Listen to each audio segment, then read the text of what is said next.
The stench hit you like a wall, overwhelming, stomach-turning, impossible to ignore. Seasoned courtiers gagged when they entered the royal chambers. The source? England's most powerful monarch, King Henry VIII, whose body was literally rotting while he still lived. You think you know Henry VIII? 6 wives. The break from Rome, the Church of England, tyrannical executions. But what history books don't tell you, what the Tudor government desperately tried to hide for nearly 5 centuries, is the horrifying medical reality behind the king's transformation from golden Renaissance prince to diseased, paranoid monster. Welcome to History Exposed TV, where we dig up the truths buried beneath centuries of propaganda. What you're about to discover will fundamentally change how you see one of history's most infamous rulers. Hit that subscribe button right now and smash the notification bell. YouTube's algorithm buries content like this, real history that challenges official narratives. Your subscription ensures these suppressed stories reach people who need to hear them. Drop a comment telling us which historical figure we should investigate next. Now let's uncover the nightmare that consumed Henry VIII. The catastrophic accident, January 24, 1536, started like countless tournament days before it. Greenwich Palace buzzed as nobles gathered to watch their king display his legendary athletic prowess. At 44, Henry VIII remained impressively fit, over 6 feet tall, broad-shouldered, muscular from constant physical activity. Foreign ambassadors described him as the handsomest prince in Christendom. Anne Boleyn, Henry's controversial second wife, watched from the royal box, pregnant with what everyone desperately hoped would be a male heir. The afternoon sun glinted off Henry's specially crafted armor as he mounted his massive warhorse, a destrier bred specifically for combat, weighing over 1,000 pounds in its own armor. What happened next changed English history forever. The 2 armored knights charged toward each other at full gallop, lances leveled. Instead of a controlled impact, something went catastrophically wrong. The horses crashed with the force of a modern car accident. Henry's mount stumbled, throwing the king 300 pounds of man and metal to the hard ground.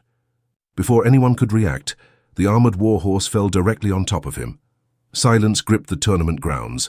For 2 full hours, Henry VIII lay unconscious. 2 hours where the nation had no functioning monarch. 2 hours where Anne Boleyn waited in agonizing suspense. 2 hours where court physicians worked frantically, terrified they'd be blamed if he died. When Henry finally regained consciousness, something fundamental had changed. Witnesses noted it immediately. His eyes held a different quality, something harder and more unpredictable. The charming Renaissance prince who spoke 4 languages fluently, who composed music and debated theology with Europe's finest scholars, that man never fully returned from the Greenwich Tiltyard. Modern neuroscience has identified what Tudor physicians couldn't comprehend. 2 hours of unconsciousness indicates severe traumatic brain injury. The impact suggests damage to Henry's frontal lobe, the brain region controlling personality, impulse control, and decision-making. Medical analyses of Henry's documented behavioral changes strongly indicate he suffered permanent neurological damage that day. The evidence appears immediately in the historical record. Before January 1536, Henry had executed relatively few nobles during nearly 3 decades of rule. After the accident, the death toll exploded. Anne Boleyn lost her head just 4 months later. Thomas Cromwell, Henry's most trusted advisor, went to the scaffold in 1540. The list of victims grew longer every year, but the jousting accident delivered a second catastrophic blow, one that would torture Henry every single day for the remaining 11 years of his life. The wound that became a nightmare Henry.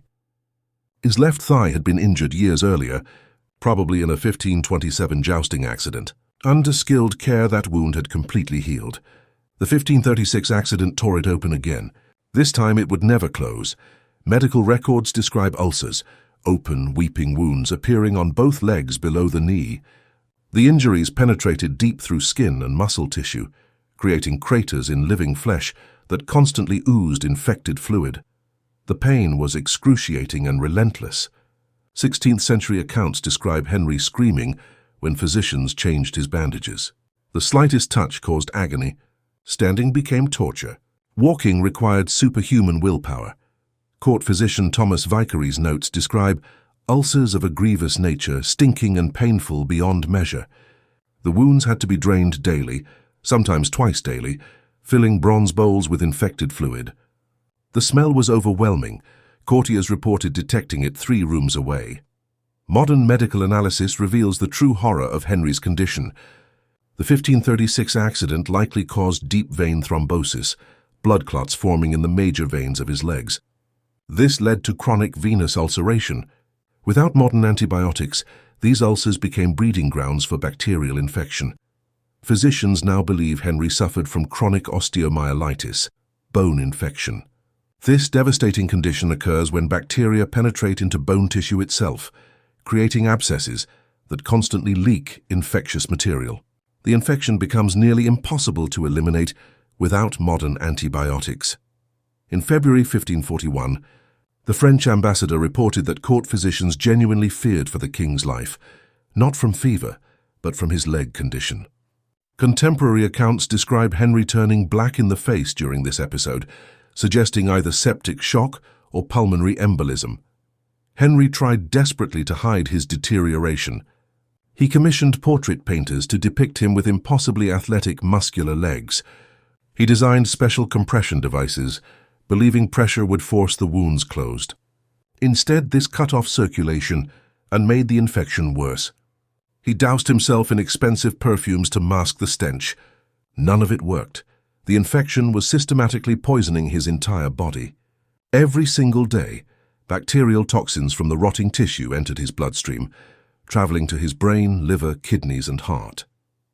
Modern physicians recognize that chronic osteomyelitis releases a constant stream of endotoxins throughout the body.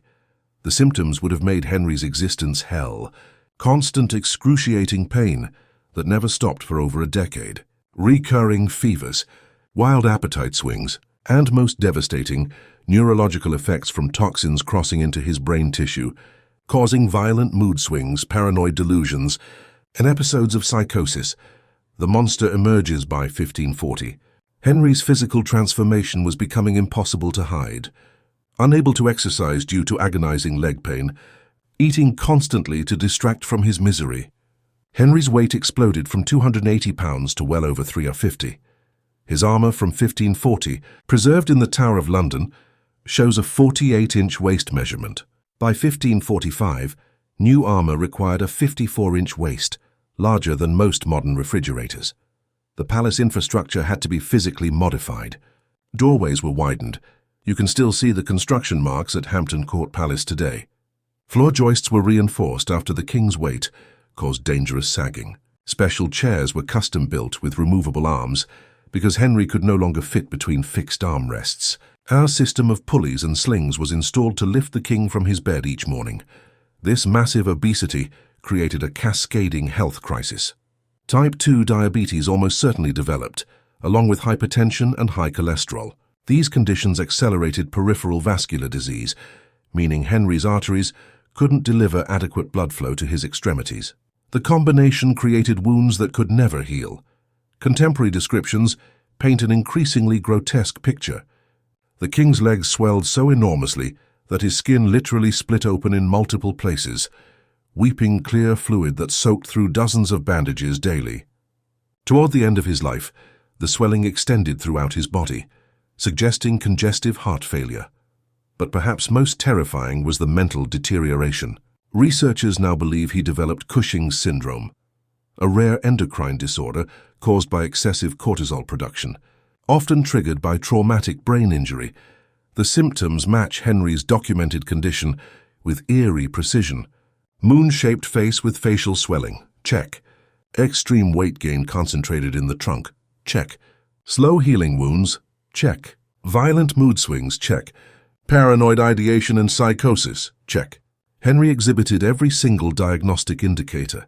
His paranoia became pathological.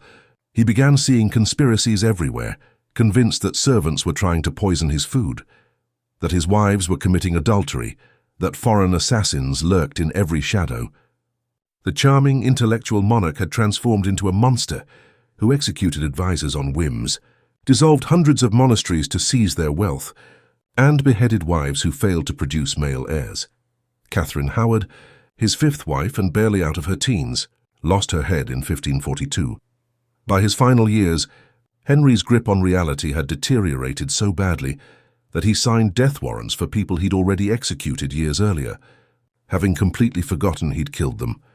The final horror, January 1547, arrived with England's king barely clinging to life. The leg ulcers reached their terminal stage. The wounds had grown so deep that bone was clearly visible through rotting flesh. The tissue turned black, unmistakable gangrene. His body was systematically shutting down. The constant flood of bacterial toxins finally overwhelmed his kidneys. His urine turned dark brown and reeked of ammonia. His abdomen swelled with fluid, creating agonizing pressure on his compressed internal organs. The pain became unbearable. Physicians cauterized his leg wounds, literally burning infected tissue in desperate attempts to stop the gangrene. He suffered chronic stomach pain. Sleep became impossible. On January 27th, Henry suffered a massive stroke. The right side of his face drooped grotesquely. Saliva pooled uncontrollably from his mouth. His speech became completely incomprehensible. England's mighty monarch couldn't ask for water. Archbishop Thomas Cranmer arrived near midnight to provide last rites. Following Protestant doctrine, he asked the dying king to give a sign if he trusted in Christ for salvation. Cranmer took Henry's massive, swollen hand and asked him to squeeze if he died in faith. Henry squeezed once, weakly. His grip went slack. At approximately 2 a.m. on January 28, 1547, King Henry VIII died from kidney failure, complicated by stroke and septic shock. He was 55 years old, but death didn't end Henry's nightmare. The worst indignity was still to come. The cover-up Henry's corpse began decomposing with shocking speed. The infection that had ravaged his body for 11 years didn't stop at death. It accelerated. Within hours, his already bloated body swelled even larger as decomposition gases built up inside. The stench grew impossibly worse.